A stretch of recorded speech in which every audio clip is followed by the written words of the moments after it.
ہاں بھائی نے سوال پوچھا ہے مرحوم ماں باپ کی نمازوں کا فدیے کا کیا طریقہ ہے. یہ بہت اہم سوال ہے, اس کو اچھی طرح سے جواب کو سمجھیں.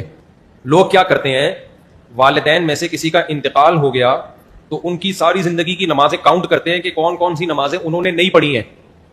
پھر علماء کرام سے رابطہ کرتے ہیں کہ حضرت میرے والد کے ذمے مثال کے طور پر 3000 نمازیں تھیں, تو کیا شرعی طور پر ان کا فدیہ مجھ پہ دینا لازم ہے؟ مفتی صاحب جواب میں کہتے ہیں کہ اگر انہوں نے وصیت نہیں کی اور وراثت نہیں چھوڑی تو پھر آپ پر شرعاً لازم نہیں ہے.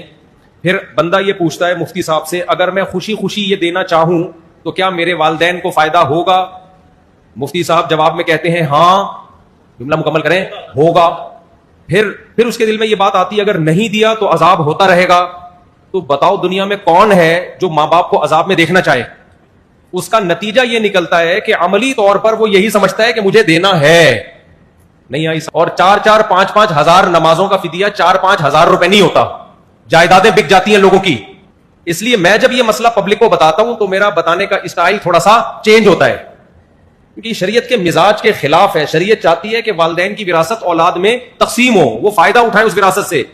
تو اگر یہ حدیث میں حکم ہوتا نا اس طریقے سے کہ ماں باپ مر جائیں تو تم نے ان کی نمازوں کا کفارہ دینا ہے, اگر ہوتا تو پھر تو آپ کے پاس دوسرا آپشن نہیں تھا. حدیث میں ایسا کوئی آرڈر ہے نہیں. تو اس لیے مسئلہ یہ ہے کہ اگر ماں باپ نے اپنی نمازوں کی وصیت کی ہے تو پھر جتنی جائیداد چھوڑی ہے اس میں 1/3 میں وہ وصیت پوری کی جائے گی, 1/3 میں, کیونکہ ان کو یہ رائٹ تھا کہ زندگی میں 1/3 یعنی 33.3% کی وہ وصیت کر سکتے تھے. وہ تو پھر آپ نے ویسے ہی کرنی ہے. لیکن اگر انہوں نے وصیت نہیں کی ہے تو پھر آپ صرف ان کے لیے دعائے مغفرت کریں, اور جو صدقہ خیرات کی ٹوٹی پھوٹی اللہ توفیق دے, کسی غریب مسکین کو کھانا کھلا دیا, کسی کو کنواں کھدوا دیا, جو نارملی کرتے ہیں اس سے آگے بڑھنے کی کوشش نہ کریں.